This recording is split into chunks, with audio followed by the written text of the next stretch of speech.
You also know, guys, it's Houston Sports Talk back into the video day, and today we're going to be grading every NBA trade deadline trade. Let's get into it. So we're gonna go over every single trade that happened, and we're gonna grade it for both teams. So starting off with the Pacers and the Spurs, the Pacers have received Doug McDermott, and the San Antonio Spurs received Marcus Morris Sr. in a second-round pick with cash considerations. I'm giving the Pacers, this might be a bold statement, but I'm giving the Pacers an A+. They get rid of one good shooter in, Buddy Hield, and they go out there and they get another one in Doug McDermott. Doug McDermott did a great job with the Pacers when he was there last, and is a good three-point shooter. He's a good scorer, and I think for the cost, with the way they're getting him, I think he'll be a great addition for this Pacers team off the bench. And knowing how good the Pacers are of a scoring team already, this will just help them even more. They get rid of that Marcus Morris contract, which is another reason why I think this is such a W of a trade. Sure, Doug McDermott doesn't have the prettiest contract either, but it's not as bad as Marcus Morris's contract. And I really love that trade for the Indiana Pacers. Next, we have Patrick Beverley to the Milwaukee Bucks. Patrick Beverley to the Bucks. Philadelphia 76ers received Cameron Payne in 2027 second-round pick. The Bucks, I'm going to give them a B+. They're struggling right now, 1-5 since Doc, or 1-6 since Doc became the head coach. But Beverly's going to come in, and he's going to bring good defense. He's going to bring great aggressive defense for this Bucks team, which they need desperately right now. And for the 76ers, I'm going to give them an A-. I'm not really sure if I like the Cam Payne addition, but I like the second-round pick. Beverley was an expiring contract, but I think there's more to this deal. I think they know that they're interested in a couple point guards that could be in the buyout market, and they know Beverley would lose minutes once a point guard was picked up. I'm thinking about a guy like Kyle Lowry or Spencer Dinwiddie that Philadelphia will contact, and that's why I think Beverley was ultimately traded. So another deal we have is Royce O'Neal to Phoenix in a 3-team deal. Only 3-team deal that actually happened.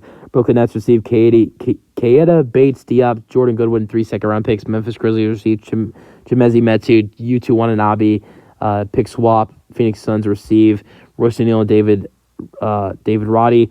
For the Nets, I'm going to give them a B-. I like the Jordan Goodwin addition. He's a solid player, and they get to add in some draft picks.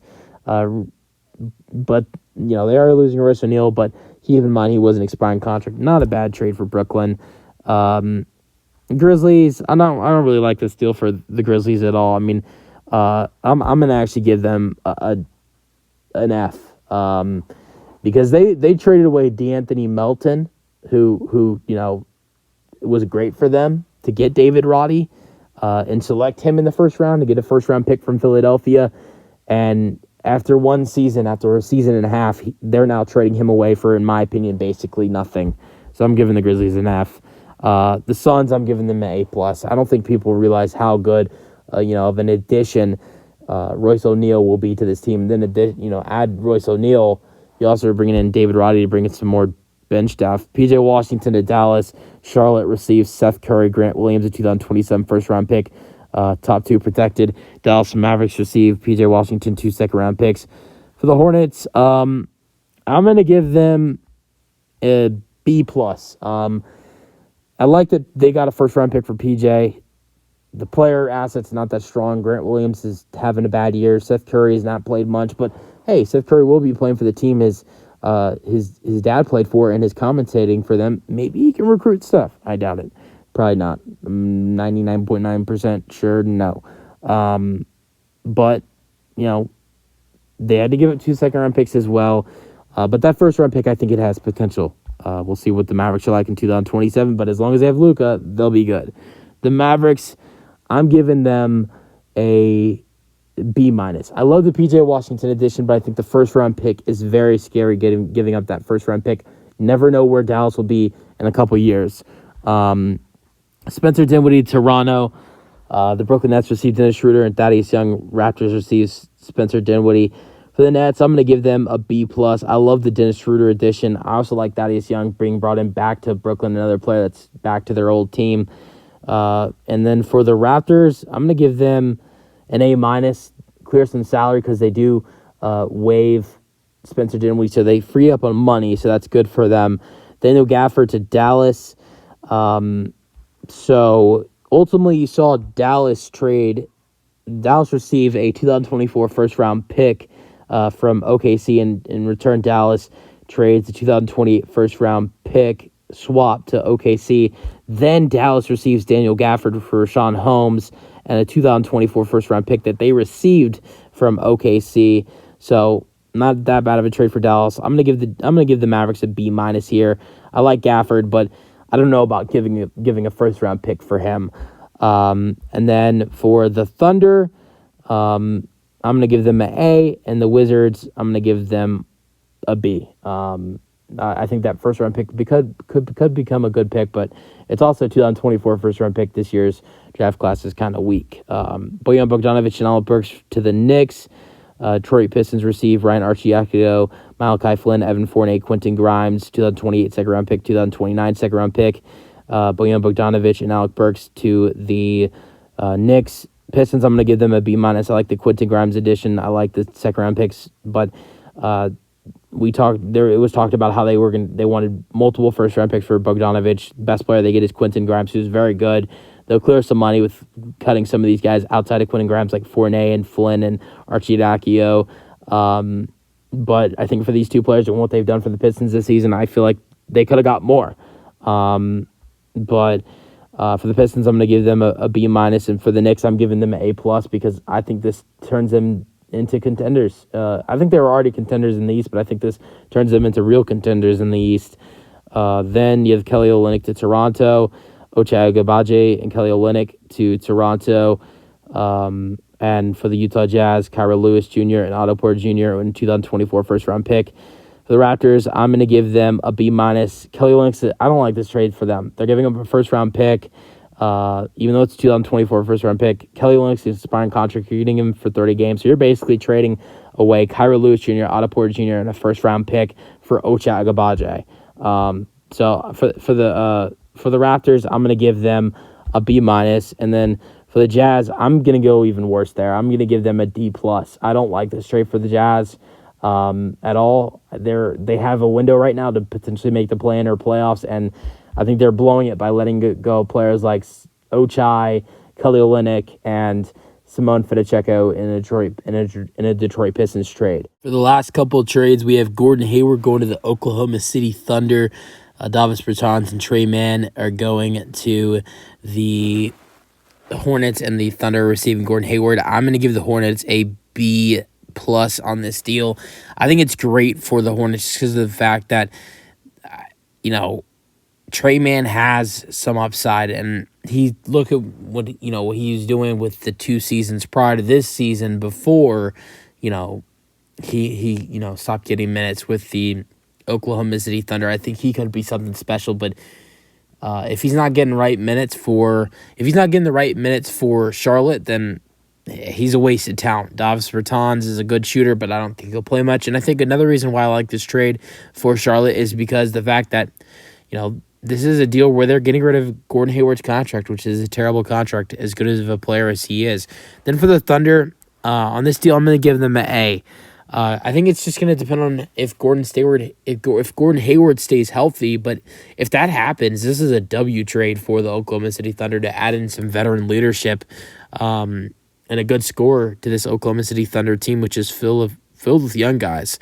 76ers trade for Buddy Hield, Furkan Korkmaz, Marcus Morris Sr., and 3 second-round picks to the Pacers. 76ers, this is 100% an A-plus deal. Let's just go over what the 76ers are doing from 3 this season. This is a tweet from someone named Brian Toporok. I hope it's Brian Toper something. The Sixers are 26 in three-point attempts, 27th in made three-pointers per game this season. Buddy Hield is a career-high 40.1% shooter, and from deep on 7.7 attempts per game. He outside of Stephen Curry, he's made the most threes in the league this season, and he's been great. And I think, going into, they needed a shooting guard. The Philadelphia 76ers needed a shooting guard, and they needed three-point shooting. They're doing that in this deal. They get rid of Marcus Morris Sr.'s contract, which he was doing solid for them, but he does have a terrible contract. I think this is an amazing trade for the 76ers. As for the Pacers, I'm going to give them a C+. I don't really like this trade that much. I think, the Pacers, they held out on trading Buddy Hield, and it costed them. They were offered first-round picks for Buddy Hield. Now they only get 3 seconds, and, Marcus Morris Sr. and Furkan Korkmaz. Korkmaz was waived. Marcus Morris Sr. was traded to the Spurs for Doug McDermott. That's really the only reason why I like this trade for the Pacers is because they end up getting McDermott, but they could have gotten a lot more for Buddy Hield if they would have not waited to move him. Detroit Pistons acquired Simone Fotocheko. Utah Jazz acquired Kevin Knox in 2024 second-round pick. For the Jazz, I'm going to give them a F here. I don't like this trade for the Jazz at all. I really like Simone Fotocheko. I like his upside. He's a good player. He's averaging 10-4, shooting 39% from 3. Yes, he's an expiring contract, but he's a restricted free agent, so would have been easy to re-sign him. Just got to match any offer that is being made to him in free agency. And I thought he was doing a great job for the Utah Jazz. And for the Pistons, I'm going to give them an A on this trade. I really am. And I do think it's going to wait to see on whether they re-sign him, but it's not going to be that hard to re-sign him. Pistons have a lot of money to spend in the summer. And if he can show some good things in Detroit, which with the way he's been playing with Utah, I think he will. I think this deal will be good for him because Pistons could use some 3-point shooting. He's a great 3-point shooter. He's a good scorer. He's a good rebounder. And Detroit, even though he's an expiring contract, they most likely will match any offer that is made to him in free agency. The Boston Celtics trade for Xavier Tillman. The Grizzlies receive Lamar Stevens and 2 second-round picks, 2030 and 2027. I'm going to give the Grizzlies a B on this deal. I'm going to give the Celtics a B+. I like the, bench depth being added in for the Celtics in this deal. For the Grizzlies, I like them getting a couple second-round picks for an expiring contract. Then you have a trade Monte Morris to the Timberwolves. So I'm going to give the Timberwolves an A. They needed a backup point guard desperately, and then I'm going to give a B+ to the Pistons for acquiring Troy Brown Jr. and Shake Milton with a second-round pick. I like both Milton and Troy Brown Jr., and Morris wasn't doing a lot for the Pistons, was injured throughout the season. But if you watched Morris last year with the Wizards when he was their starting point guard, or the season before when he was a starting point guard for the Nuggets, he's a really good point guard, and I think he'll be a great backup for the Timberwolves. They needed a backup bad. Then the Pistons, the amount of draft picks, second-round picks they received in this deadline, with all the 2024 second-round picks they got in this deadline, they could make a whole damn roster. Daniel House Jr. and a second-round pick in 2024 via New York and cash are going to Detroit, and the 76ers are getting a 2028 second-round pick, which is top 55 protection. The Sixers are doing this trade to open up a roster spot for the buyout market. That's why they're doing it. For the Sixers, I'm going to give them a B+. We'll see who they end up getting. I think this is going to lead to a big signing for them, so that's why I'm going to give them a B+ for the Pistons.